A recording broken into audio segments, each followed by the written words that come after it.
You're listening to Blast Podcasting, Episode 7. That's how we roll. Hey guys, welcome to another episode of Blast Podcasting. I'm Anthony. And I'm Xander. We're back together again, good sir. Indeed. And it's crazy to think January is already over. Here we are in February. I know, it's nuts. February, by the time we know it'll be April. You know we're like 9 months away from Christmas, right? Shut the fuck up. But Christmas just seems like it just ended. I know, right? And here's the funny thing. Like, I feel like January, we had a really good year, or a good month, I should say, in gaming. And I know a lot of listeners are like, man, when are you guys going to talk a little bit more about video games? So we're going to talk about some gaming. We're going to step back and talk about some gaming because a lot has happened. Most importantly, probably one of the best remakes of all time dropped this month, and that is Resident Evil 2. And you have a great story to tell us about that, Anthony. I don't know if it's a great story, but I'm scared to play it. And it's not because of the content of the game.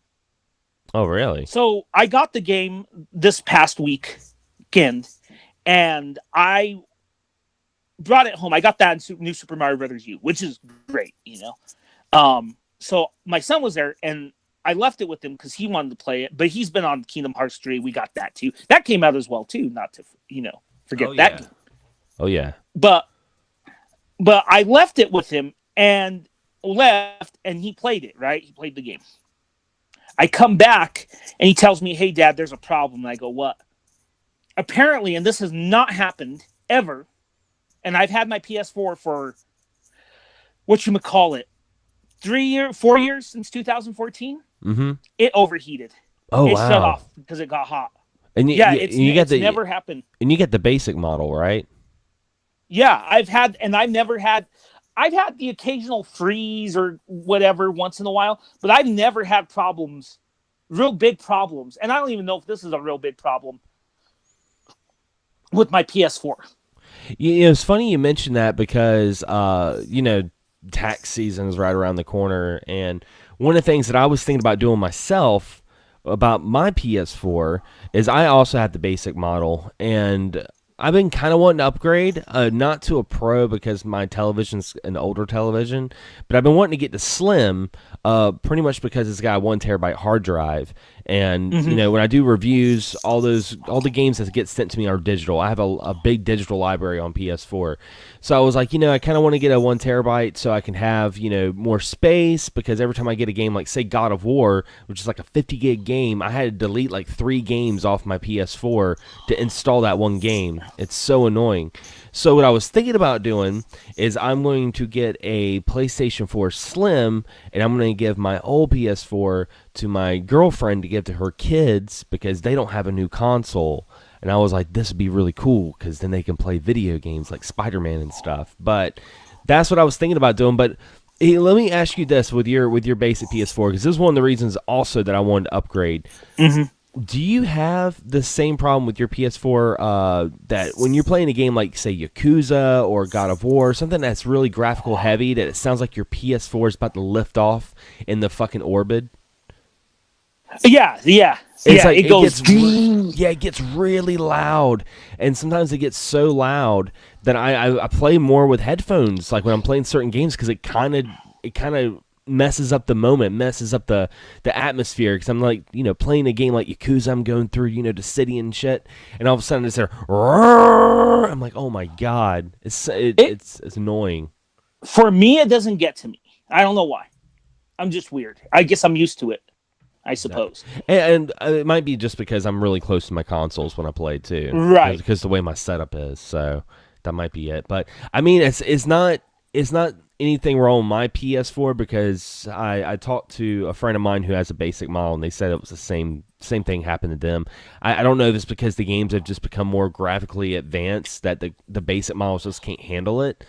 But yeah, it's kind of annoying. I don't like it. So I'm getting the Slim. I gotcha. You know what? I don't know if I cleaned out my PlayStation. I cleared it up. I had some dust on it, so maybe that's what caused the overheating. But I'm hearing that Resident Evil 2 is probably one of the more graphical heavy games. It looks beautiful. So, have you had a chance to play it yet? No, I'm scared to because of that. You're like, I don't want to fry my PS4. I haven't had a chance to play it yet. It's funny because my brother-in-law just got it a couple of days ago, and he was like, "Hey man, Hmm. if you want to play Resident Evil 2, you can borrow mine and play it." But here's the thing: I told him I was like, "Man, I don't want to play it. I want to get my own copy and play it. Like, I don't want to borrow it and start getting invested." And someone's like, "Oh, so I'd like to play Resident Evil 2." I want to wait until I get the game. I didn't even want to red box it. Like, I want to own the game in my collection and play it. That well, I'm a huge Resident Evil fan, and I'm sure Mm-hmm. you are too. Oh So it yeah. is worth owning if you are. One on a side note about graphically heavy games, my son did play the hell. He played hours and hours of Kingdom Hearts 3, and that's a pretty graphical heavy game. Oh, that And game that looks didn't fry it. amazing. Oh my god, it is. It looks like the Pixar segments look exactly like Pixar movies, even in Yeah. game. Yeah, like I saw some Eh, gameplay of like Toy Story, and it looked like you were just watching mm, Toy Story. yeah, exactly. But it didn't do that to my PS4, and that's crazy because I would think because we all know how Square Enix is with graphics. Oh yeah. So I don't know. I'll probably eventually play it. I dusted the hell out of it, but I think I'm gonna get a can of air here pretty quick. Yeah, it's always good to have that handy anyway. It's always good to have that. I mean, I like I said, I love the PS4. I just hate that freaking jet engine sound when I'm playing certain games. It's an ear sore for me. So hopefully when I get the Slim, I don't But have that problem. But I will say, when I do get my PS4, I'm gonna have to make sure I transfer all my information because I still have a copy or the demo of PT on my PS4, and I want to keep that. you know what? I don't know what the situation with the Slim is, but one of the reasons I'm not upgrading per se for a 1 terabyte hard drive is because 2 years ago, I don't know if you remember me telling you this, Hmm. I installed, this was early 2017, I installed a 2 terabyte hard drive. Oh yeah, that's right. I remember you And did that. yeah, and I need to, if I do upgrade, I need to see if that hard drive would fit in because what I would do is probably take out the hard drive that comes with whatever if I were to ever upgrade. Hmm. Like if it's a slim, take that hard drive, put it in it, and give it to a friend or whatever. Yeah. Or, because I don't want to re-download everything, Yeah. and Yeah. and I and that's I have only like 300 gigs left out of 2 terabytes. So Holy shit. But you do a lot of digital gaming too. you know, actually I haven't the last year because my internet is good, but it's not the best. Hmm. So what's funny is prior to maybe about October 2017, I bought pretty much, as you know, exclusively digital. Hmm. But I have been buying mostly physical. Like I did buy Resident Evil 2 physical. I have Spider-Man physical. I have Yakuza 6 and 2 physical, you know? Um, although I should have bought Red Dead Redemption physical. Oh That took yeah. like Oh my four gosh. days to download Red Dead Redemption 2 because it's 100 gigs, dude. That's so insane.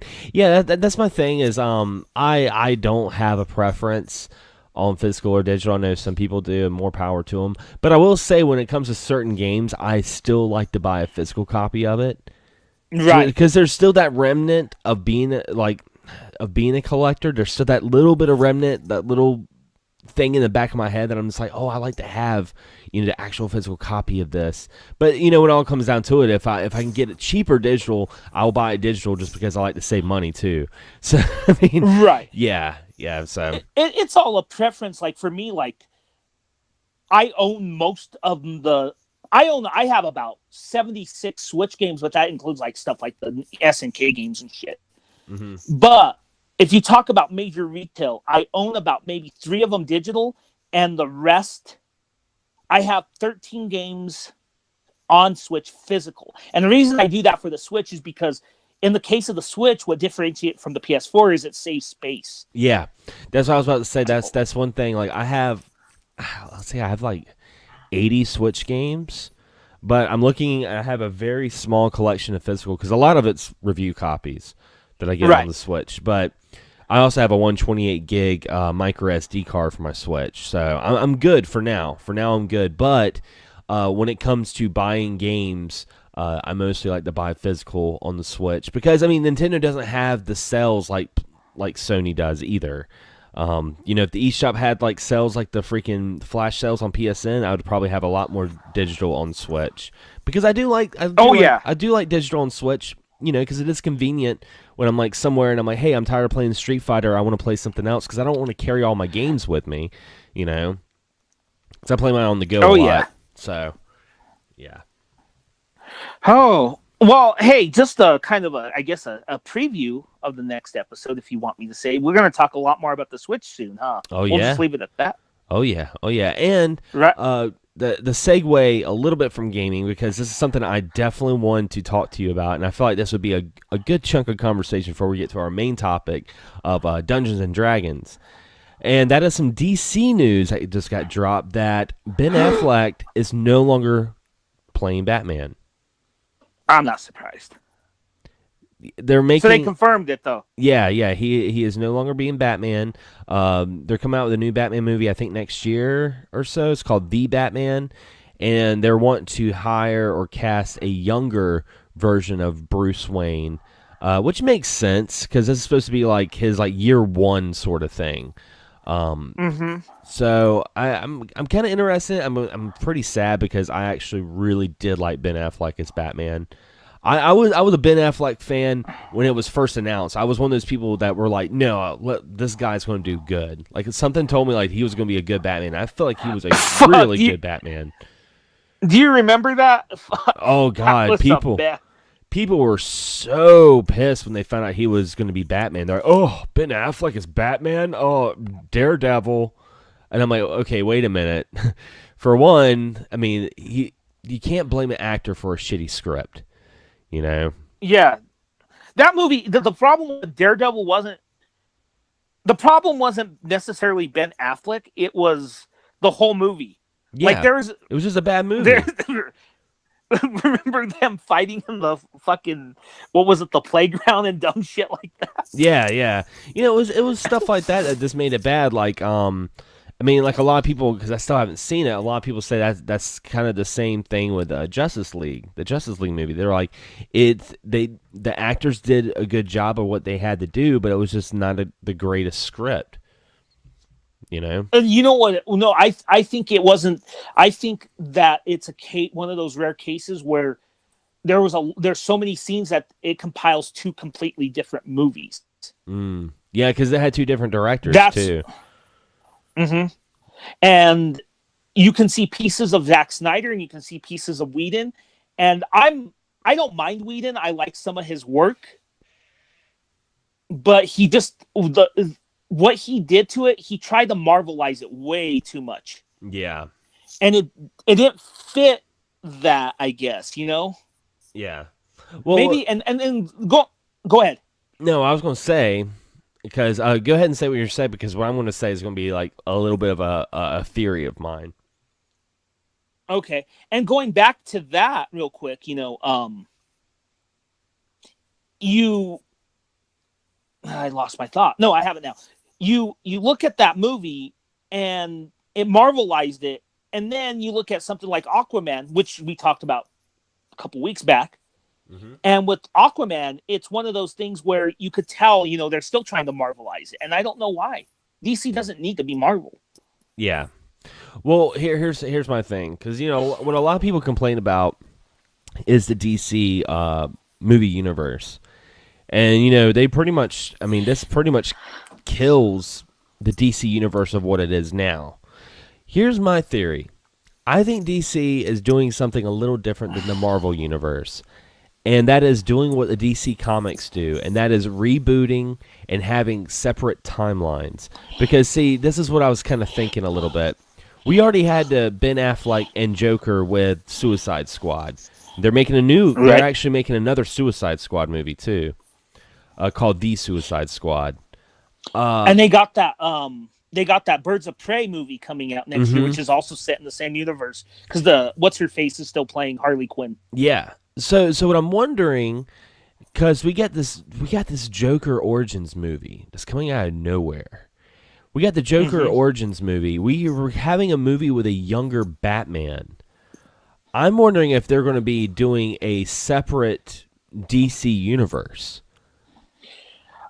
I think what DC's doing now is they're going to acknowledge certain elements of the DCEU in story wise, kind of like how I guess Aquaman did to a certain degree. Mm-hmm. But I think every movie's going to stand alone for the most part.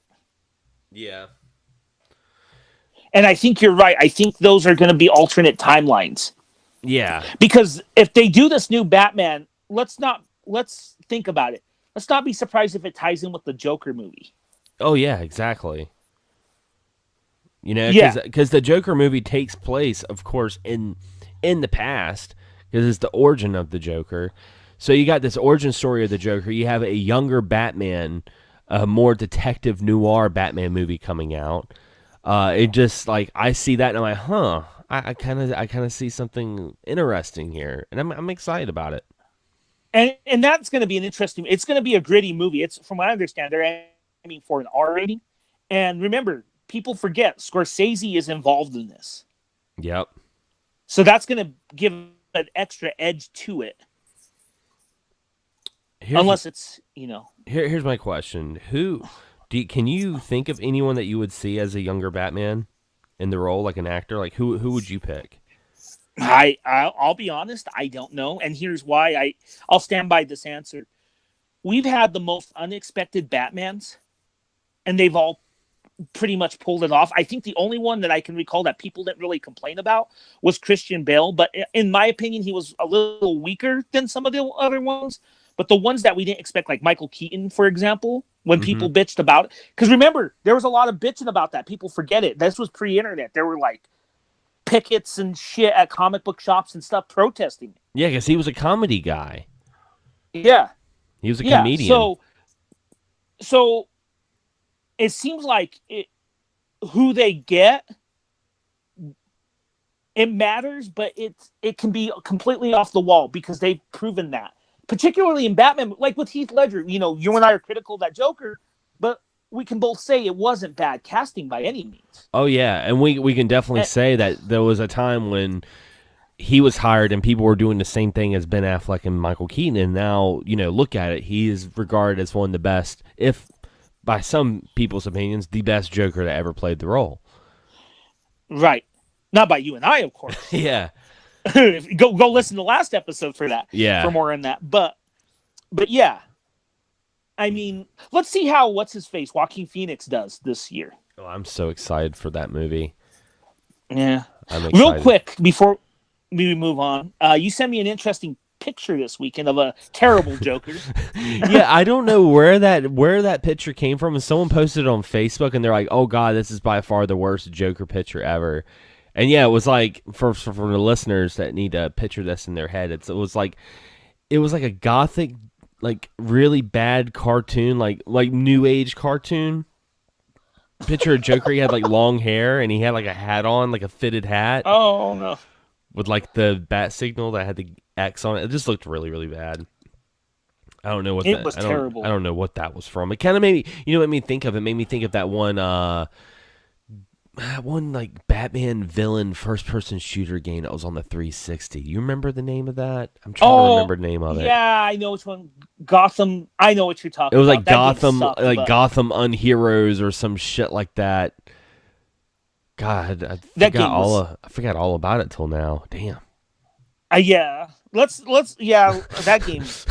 It's like a repressed It wasn't memory. a very good game. It was a repressed memory, like the freaking Twisted Metal game that came out after Twisted Metal 4. It was like where they were like miniature vehicles, and they were like in the big world. It was like Honey I Shrunk the Kids Twisted Metal style. What? Oh, that Oh game was shit. horrible. It was so bad. It had like a cutesy like kid version of like Sweet Tooth. Oh God, that was a really bad Let me game. ask you a quick question about Twisted Metal. Do you remember the 2012 game? Yeah. I don't remember. I remember like everyone forgot about that game, but I remember enjoying it to a certain degree. I mean, it was not like the second one. The second one's still the best one, Yeah. in my opinion. But that 2012 game, and a lot of people say Black's one of the best ones, but I've never played Black. I haven't played Black. Yeah. But the 2012 game wasn't bad. What did you think of it? I thought it was good. I mean, I could really see Twisted Metal coming back one day. That would be really, really cool, especially with esports and online gaming. I think Twisted Metal fits esports a lot more than farm simulating, which is the newest craze in esports What? right now. Yeah, apparently. Wait, what? Yeah, apparently that is an esport. Is farm simulation. What competitive Harvest Moon, competitive You're like sitting there. what else? It's like do you want to be a millionaire? But instead of like phoning up your friends for answers, you're phoning them up to get materials for your farm. You're like, I really need some hay right now. Farmville, the competitive version. Call a friend. Oh shit! What are you serious? That really Yeah. farming simul? That's Wow. that's a thing. That's a thing now. Like I get League of Legends, I get Overwatch, I get Mhm. StarCraft, I get all of those. I get most of those fighting games. I get that. Yeah, of And course. I'm not a big fan of following them, and not a big fan of some of those aforementioned games, except for maybe the original StarCraft. Mhm. But man, that's like saying let's make Final Fantasy VI a competitive game. Yeah. I don't know. This is weird. I don't know. I don't even know how it works. It's really Yeah. weird. But But let's get into the meat and potatoes of this episode and talk about some D&D. Now, Yay. I thought this would be a really interesting episode because I know about D&D. I'm a very novice D&D player because I started out on the 5th edition.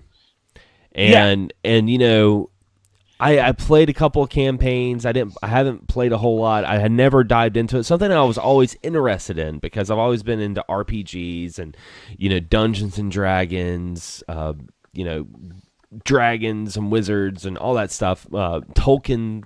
I was always into that stuff, and I always wanted to play D&D. But the thing about it is, I think I got through the same thing that a lot of people do, that you want to play D&D, but D&D is a very compassionate sort of hobby that you need a good team of people to play with, and it's not something that you play by yourself. Right. So, And finding that good team is hard. I've been fortunate. The group I have right now. In fact, it's funny because tonight is my weekly game. now how But long? I have a pretty good group.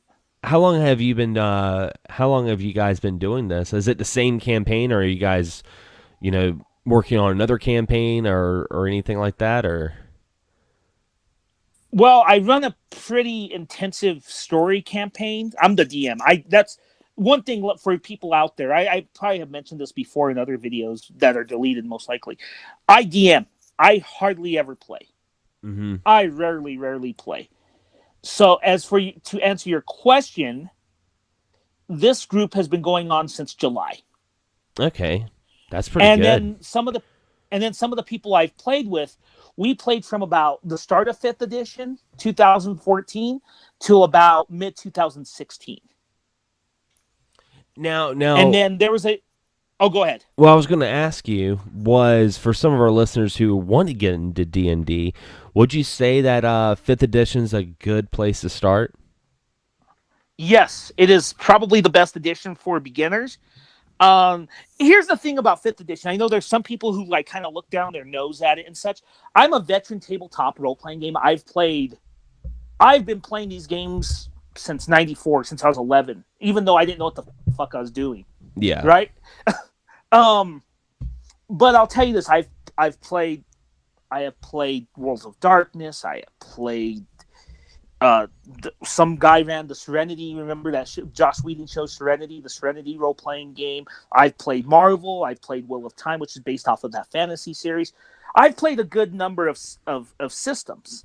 Yeah. And some of them are overly complicated, and I think what 5th edition does is it simplifies it. And I know there's some people who, there's the big debate right now in the D&D world, which is the Pathfinder versus D&D thing, which I'll get to in a minute.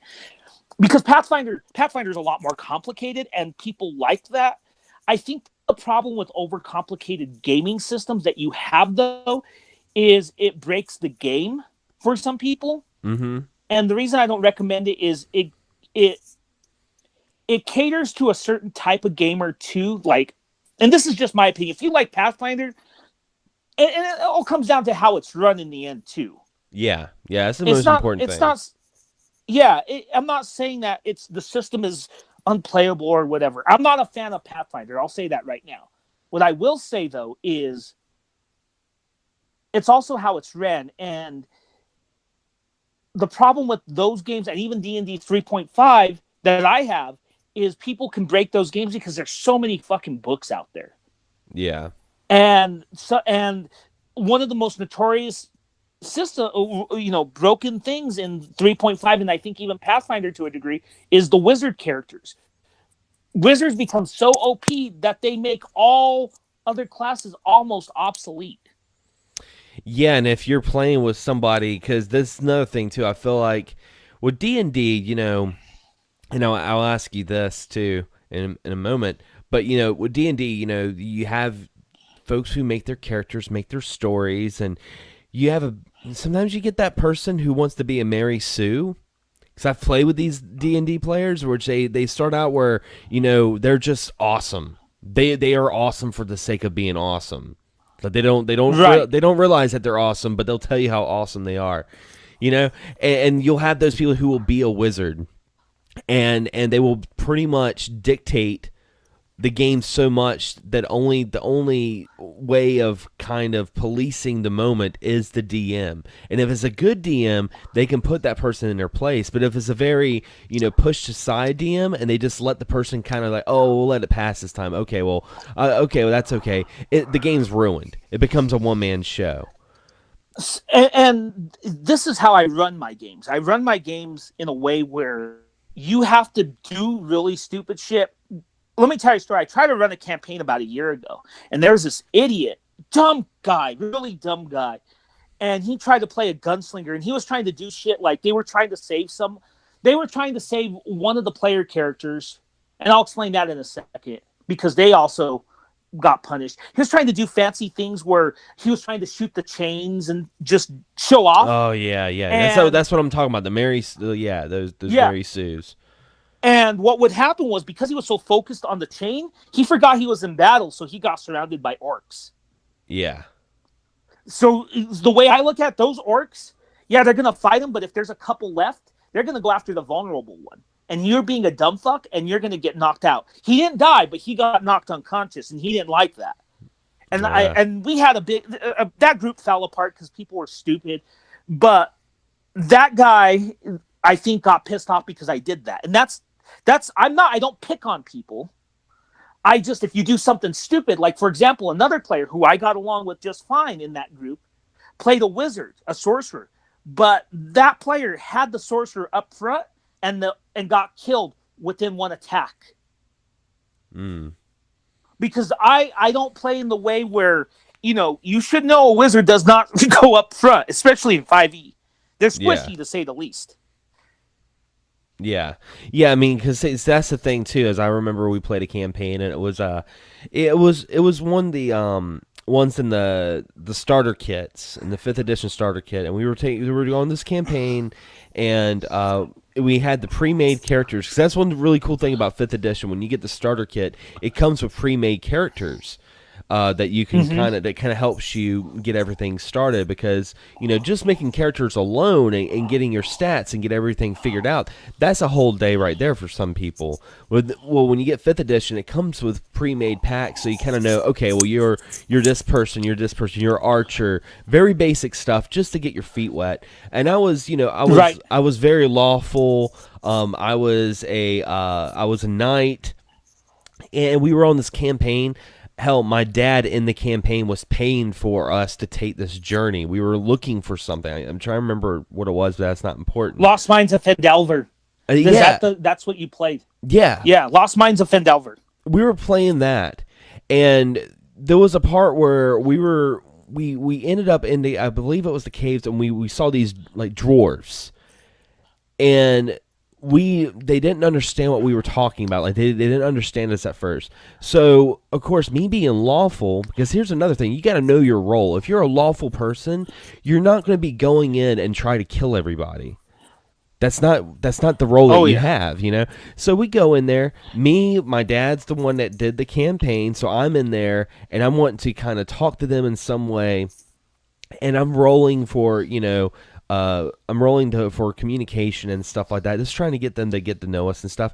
And here comes the freaking Mary Sue, who is like a dragonborn who can speak 5 languages, who has one wing and a claw for a hand, comes in and he's trying to fucking kill all the drawers. And I'm like, what the fuck are you doing? Those are the people Okay, you stop don't right want. there. Stop right there. I have to say something about that. One, I don't. I'm pretty sure you can't really have 5 languages right away. Yeah. I think you might, but I'm not too sure. I don't think you can. Number two, really, you're gonna run in there at a low level. Tell me that character got killed. Oh yeah. Oh yeah. It was See, it you was had a good. bad. It was bad. Yeah, yeah. When those one show people, you just as a DM, you just gotta don't punish them and don't make it. Don't go out and outright like you just die. Don't do that. But show them that there's consequences to their actions. Yeah, exactly. If you're gonna run in by yourself and go all fucking commando Fucking on a Leroy group, Jenkins. yeah, you're gonna get killed. Yeah, you're gonna if you do a Leroy Jenkins, you're gonna get fucking killed. Yeah. You know, and that's I mean, like I said, I've been playing this game for what is it, 2019, 25 years at this point, since I was 11, 1994. Mm-hmm. And I've seen a lot, and I played through a lot of systems, and some things are universal, like that. Mary Sue characters are annoying as fuck, but as a DM, you just got to learn how to tone them down. And there was one Mary Sue that he started out as a Mary Sue, but his character got so developed through the campaign that what he was using as a Mary Sue, he acknowledges flaws, like running in and it's just stuff like that. Yeah. And so in those cases, they can sometimes be salvaged too. Yeah, and sometimes it can be funny.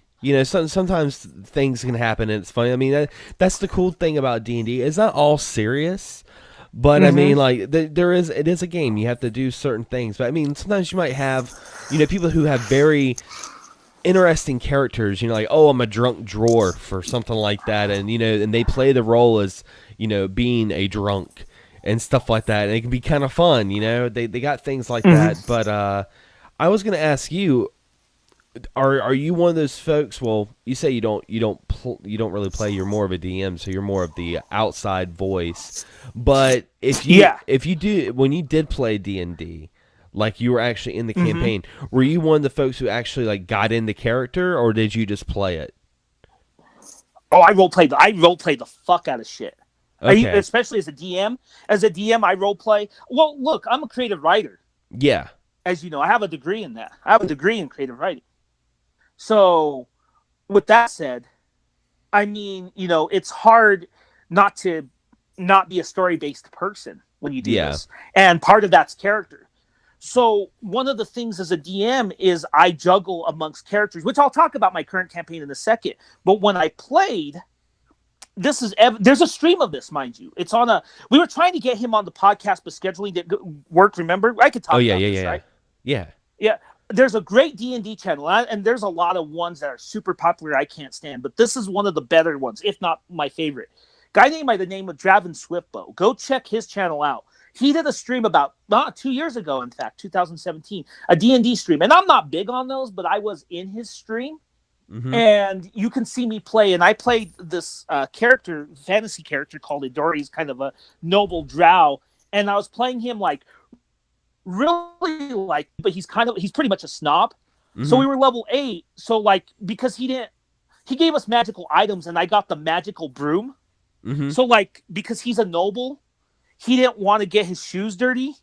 He would sit on his broom so he didn't get his boots dirty That's while they awesome. were navigating. Yeah, just stuff like that, little nuances, or and he's a very flawed character because he's got a stick up his ass. But I like playing him because, you know, they'll be at an inn, and I remember the gnome was saying him and the gnome, the guy who played the gnome, that was a really fun game, and that was a really fun group.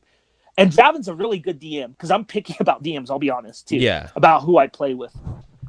But what was funny was I remember there was an exchange between him and the dwarf. But here's the thing: if you want to watch it, go.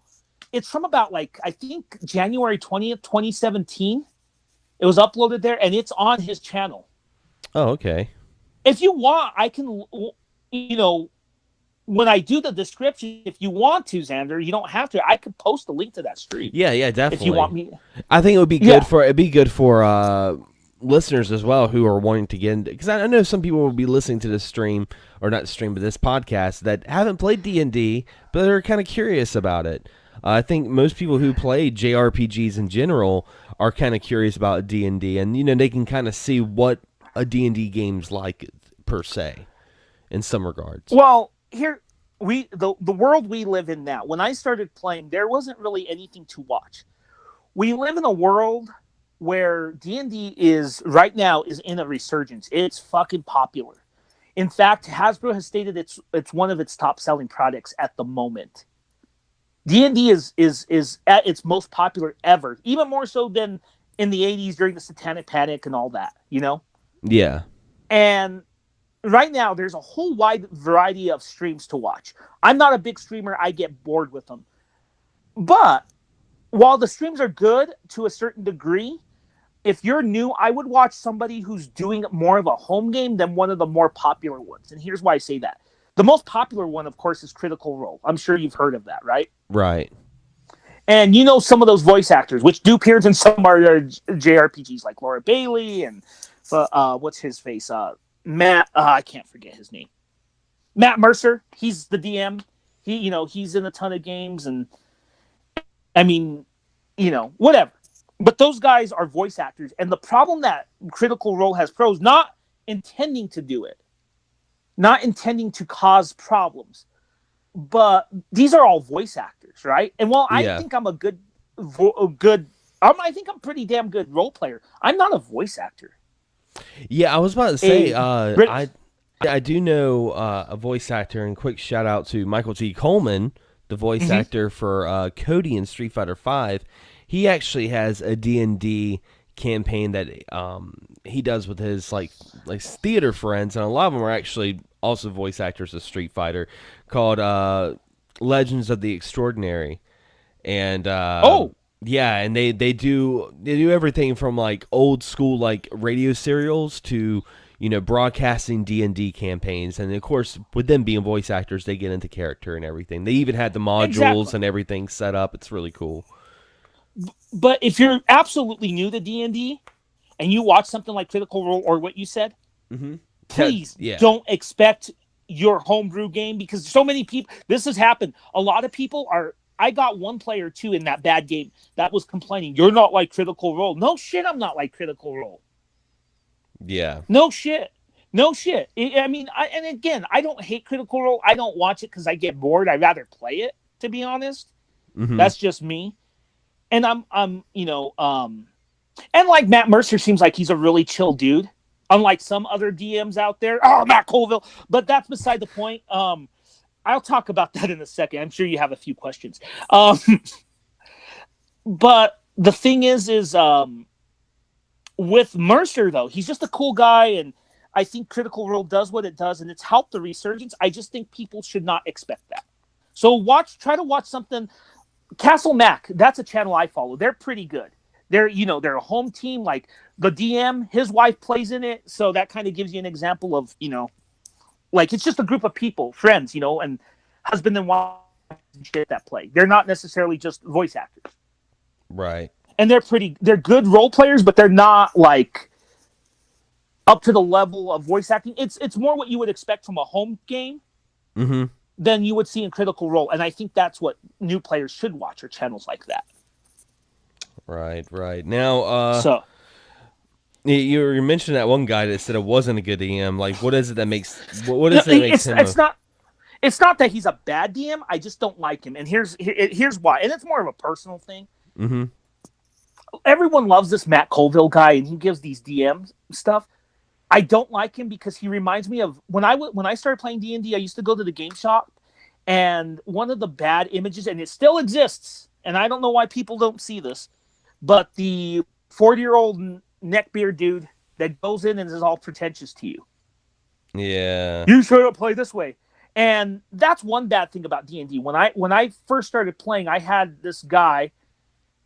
I don't even know his last name, so I'll go by his real first name. His name was Alan, and he fucking harassed me so much. He was a thick-eyed, nerdy dude, like atypical nerd. This Yeah. was in like 2000, and not when I first played, but when I got into it in high school, because I had been playing for years. He used to fucking just take me, and one day he went off on me about how I didn't run mind flayers right, and I went off on him, and he shut the fuck up. But that Matt Colville guy, if you like him, cool. I can't stand him because he reminds me of those guys. Just the way he talks down to people, and he's a little bit too much of a social justice warrior for my taste too. So there you Yeah. go. Well, I know we try not to bash people, but I'm just yeah. telling you why I don't like it. Well, yeah, If you yeah. like it, fine. Yeah, definitely. Well, I was gonna say because we're actually running close on time. So like, what I was gonna say was kind of ending the show a little bit. What is some advice? And I think you would be the best one for our show. What would be some advice that you would want to give to people that are getting into D&D for the first time? Like what kind of things that what should they look for, or maybe if they want to DM, stuff like that. Like a little starter pep talk. I know the common advice is go to a game store, and Mm-hmm. that's fine to a degree. My problem is as aforementioned, a lot of game stores have a lot of pretentious gamers. Yeah. Not to sound negative. So what I would do if you really wanted to run a game is try to, even if you have friends that have never played it, try to get them to play it. Okay. Once you have that problem solved, the first thing you should absolutely purchase. Of course, most people say the player's handbook, the DMG, and the monster manual. I say no. I say it's that starter set that you played. Yeah. That starter set, that starter set, I've owned like 2 or 3 copies of it. I even bought a copy for my son for Christmas. The reason I buy so many copies is I use materials from it, but that starter set, the adventure in it is other. I write most of my adventures, by the way. I don't usually use pre-made, but if you really want to start it, that's a really great adventure to run new players through. Nice, nice. Yeah, I would say that was for a new player like myself, that was one that it was like less of a headache because it is overwhelming when you first start to play something like that, especially if you do go to a game store and you are talking to one of those pretentious people who've been playing D&D since like the 70s in their mom's basement or some shit, and they just try to Well, not overload I. you with information and it becomes too much. I know a few of those guys who played some in the '70s. There's some cool ones, so there you go. Yeah, But that was just giving an there's example. some Yeah. really, yeah, and there's some really pretentious ones too. But like I said, that's probably the best advice I can give is to do that. If you have to, going to your game store isn't bad. I'm not negative. I'm not totally against it.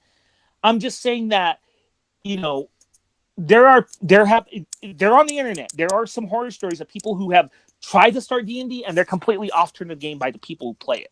And that's the tricky thing. Don't get if you have a bad experience for the first time, don't get turned off the game. That doesn't mean the game is bad. It's who you play with. That's the thing about D&D. D&D is, and of course there's going to be people who don't like it, and that's fine because I get that too, who don't like the game in general. But if you really like the game but you have a bad experience, don't quit. There is a good group for you. Mm-hmm. And one thing too, if you're a new player, is you don't worry about finding.